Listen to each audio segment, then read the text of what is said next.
අපි දැන් මේ බිල්ඩින් එකට එන මේන් කේබල් එක හොයාගෙන එන ගමන් ඉන්නේ. එතකොට අපි පාවිච්චි කරන උපකරණ මේක දැනට හොයාගත්ත විදිහට මෙන්න මේ පාර දිගේ තමයි කේබල් එක ඇවිල්ලා තියෙන්නේ. මේ දැන් අපි මේක මැෂින් එක ඔන් කරලා ස්කෑන් කෝඩ් එකේ තියෙන්නේ. වැඩිම බීප් එකයි තන තමයි කේබල් එක යන්නේ. ඒ කියන්නේ මෙන්න මේ එන ඒරියා එකේ තමයි මේකේ කේබල් එක තියෙන්නේ. ඒ ඩිරෙක්ෂන් එක වෙන්නේ මේ අතට.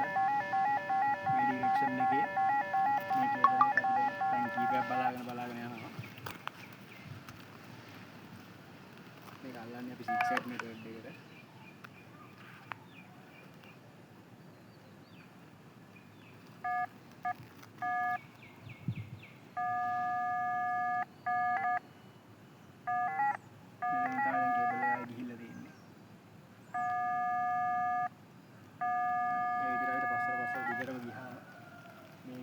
මේ බිල්ඩින් එකට කේබල් එක ගිහලා තියෙන පාත් එක අපිට අඳුර ගන්න පුළුවන්.